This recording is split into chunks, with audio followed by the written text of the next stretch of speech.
Off-season training.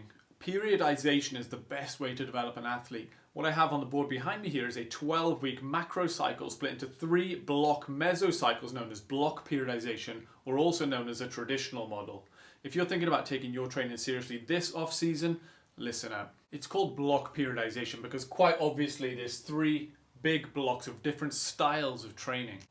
Block number 1, hypertrophy. Block number 2, strength. Block number 3, power. So with a quick, simple explanation, hypertrophy, you're spending 4 weeks trying to build some new muscle. Then you turn that new muscle into new strength, that new strength then into new power. Before you started a 12-week program like this, you'd have a short 2 to 4 week preparatory phase where you'd build up some tissue tolerance and learn new movements. In this initial block of hypertrophy, you're going to be training quite close to failure, trying to stimulate some muscle growth. And the training splits within that month might look similar to a bodybuilder, back and biceps, chest and triceps, and then lower body on its own, working different body parts, also with a lot of variety within that month. Whereas as you move out of hypertrophy into strength, variety comes down and it's more anchored around the compound lifts. The compound lifts teach all that new muscle to work together now to create movements with force. Movements like horizontal push and pull, vertical push and pull, hip hinge, and things that take the knee through a large range. A power phase on paper would look very similar to a strength phase, but the way in which you complete those workouts will look very different, because power is how quickly you can apply your maximum force. So if your maximum force is low, your power output is ultimately going to be low. So like I said, the power phase and the strength phase on paper look the same, but I'm asking for more speed on the bar, which means you're going to have to use less weight. This center section with the red dots here represent the stress levels that I'll be planning during those mesocycles. Again, categorize the stress levels into 3 brackets: high, moderate, and low. So it's a 4-week repeating stress cycle of 1 moderate week, 2 high stress weeks, followed by a low stress week to allow the body to catch up. And in fact, if I join these dots, you'll see that it's quite obviously follows an undulating stress pattern. So if we take a look at the cardiovascular training that runs alongside this resistance program, also split into these 3 mesocycles. First is your aerobic based training. This is the foundation that you work from later on. And the best way to build an efficient cardiovascular system is hours of steady state exercise. This is the foundation of your aerobic capacity. The bigger the base of a pyramid, the taller it can go, or the longer the runway, the bigger the plane it can take off on it. So hypertrophy is the base of the pyramid when it comes to power.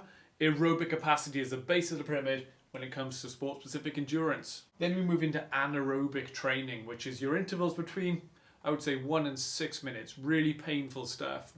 So if you've neglected aerobic base training here, when you get to the anaerobic stuff, you're not going to have a big enough gas tank to really put in some big intervals. And you might only have 1 or 2 per session before you're totally gassed. Whereas if you didn't neglect your aerobic training, you might be able to do 5 or 6 of these big intervals. Moving into the sports-specific endurance. What's the most specific thing you can do for your sport? Is actually doing your sport. So if you're a mountain biker, it's downhill runs. If you're a cross-country rider, it's being out on that bike. If it's a motor enduro rider, it's being out on that bike. If you don't feel like you're getting out enough, then yes, you can try and replicate those heart rates in the gym. But it won't be as beneficial, and you won't be developing the skill that you should be developing when you're out doing your sport. Which is why this block periodization works so well. Your time training back at the start of the program will be really high, and your time actually training towards the end of the program will be really low. The power workouts will be 2 or 3 a week, but short and sharp, and you will not have any fatigue in your body going into the weekend when you're improving at your sport.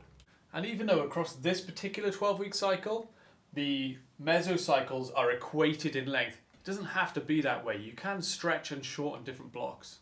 If you needed a bigger aerobic base for your sport, you could stretch it out and also change the resistance training that goes alongside it. But I would keep the separation in the blocks in line with each other, because aerobic training and strength and power training interfere with each other directly. If you're doing 10 hours a week on the road bike but also training for power in the gym, you'd really be confusing your body as to how you want it to adapt.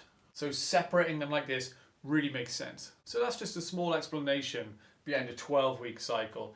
Now, a 12-week cycle is pretty short actually. You could have a macro cycle over years, even up to 6 years if you're running on an Olympic cycle. And each mesocycle block could be over a year in length. You might want to dedicate an entire year to building your aerobic base or your strength. So you are limited as to what you can achieve in one winter, but you build each winter, each off season to the next. And even though this is my favorite style of training program, it's not suitable for every athlete. For example, I wouldn't run this type of program with a complete beginner. I would drip feed the training qualities in a daily or weekly undulating periodization. What that means is during a week-long microcycle, you might have 2 days of hypertrophy, 1 strength and 1 power. And that would be daily undulating in qualities. The slightly more advanced, you could have week-long. You could have a week of hypertrophy, a week of strength, a week of power. Until your athlete is conditioned enough to go into this full block periodization. If you throw someone who's completely new to the gym into a month or 6-week block of hypertrophy, they're going to be in so much pain from those gym workouts they're going to have to miss sessions, and ultimately the training volume goes down.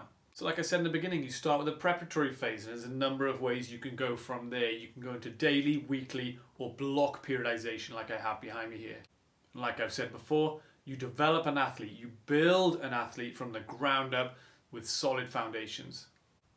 So that's my brief explanation behind this 12-week macro cycle. I could literally talk about this stuff all day, so that was quite brief. If you have any questions, ask me in the comments. Thanks for taking the time to watch this video. If you could like and subscribe, that would really help me build the channel. Thanks, and I'll see you again.